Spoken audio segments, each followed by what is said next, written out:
Qui sont les principales puissances économiques dans le monde? Quelle a été l'évolution du classement des pays par PIB ces dernières années? Beaucoup de pays ont souffert de la propagation de la pandémie et de la guerre en Ukraine. Cela a eu des conséquences sur leur développement économique, de nombreux États ont été touchés et ont abouti à la crise tant redoutée.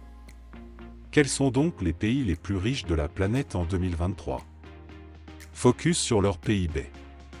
Tandis que le monde sort d'une pandémie pour rentrer dans une période importante de récession, avec une forte inflation et une crise économique qui a impacté les postes de dépenses importants, énergie, matières premières, où en sont les pays en 2023? La position des pays les plus riches du monde en 2023 est inévitablement basée sur la croissance de 2022. Après avoir traversé une année 2020 marquée par des difficultés, les pays envisageaient une forte reprise en 2022. Ainsi, le FMI prévoit une croissance de 5,1% pour la Chine.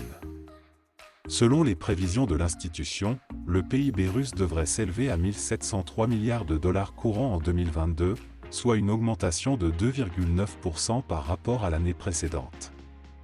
Vous verrez que la croissance est beaucoup plus restreinte en Chine qu'en Russie. Explication et évaluation du PIB. L'indicateur économique le plus important de la comptabilité nationale est le PIB. Celle-ci tient compte du résultat final de l'activité de production des unités de production résidentes. Son objectif consiste à mesurer la richesse créée par tous les agents, privés et publics, sur un territoire national au cours d'une période donnée. Le calcul du PIB, produit intérieur brut, consiste à additionner les valeurs ajoutées de toutes les entreprises, qu'elles soient locales ou étrangères, présentes dans un pays. Il faut tout de même bien garder en tête qu'il y a une différence avec le PNB, produit national brut, qui prend en compte toutes les activités, biens et services, produits sur un territoire. En d'autres termes, le PIB est une mesure de la valeur de tous les biens et services produits dans une nation sur une période de calcul basée sur le prix du marché. Lorsque le PIB d'un pays augmente, cela signifie qu'il connaît une croissance économique. D'un autre côté, une baisse du PIB est synonyme de déclin.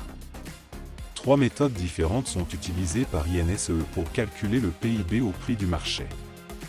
Optique de la production, cela consiste à faire la somme des valeurs ajoutées de toutes les activités de production de biens et de services, tout en y ajoutant les impôts moins les subventions sur les produits, via des activités plus impôts les subventions. Optique des dépenses, pour calculer le PIB, il faudrait faire la somme de toutes les dépenses finales, consacrées à la consommation ou à l'accroissement de la richesse, en y ajoutant les exportations, moins les importations de biens et services.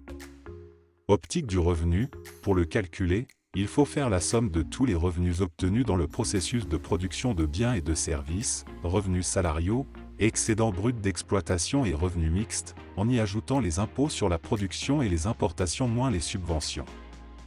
PIB par rapport au PNB, quels sont les écarts? Tel que mentionné, le PNB est très différent du PIB en ce sens qu'il tient compte des activités de biens et services d'un territoire. Quelle est la définition du PNB ou produit national brut?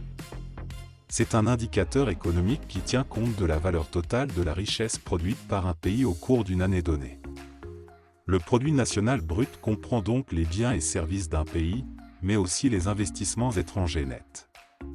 Si on intègre la notion de « national » dans le nom « produit national brut », c'est parce que le principe de nationalité est intégré dans le calcul de cet indice, par la richesse et la valeur ajoutée produite par les habitants d'un pays. Il convient de noter que le PNB inclut également la TVA d'un pays, de même que le PIB. Son intégration et sa légitimité sont toutefois contestées.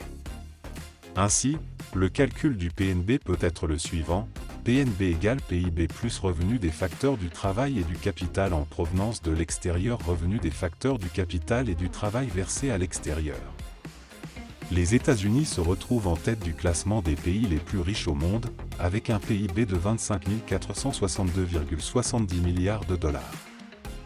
On observe une croissance de 2,10% aux États-Unis par rapport à l'année 2021. En deuxième position du classement des pays par PIB en 2023 se place la Chine avec un PIB de 17 963,17 milliards de dollars.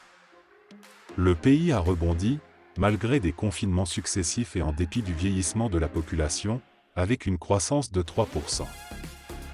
L'Asie affiche une forte présence sur le podium, avec le Japon en troisième position avec un PIB de 4 131,14 milliards de dollars. La progression du pays est d'1%. Pour la suite du classement et pour conclure le top 5, nous partons en Europe de l'Ouest avec respectivement l'Allemagne en quatrième position, plus 1,8%, bien loin des 4% de 2022, et l'Inde en cinquième position qui affiche une croissance de 7% avec un PIB de 3 385,09 milliards de dollars d'après les informations de la Banque mondiale.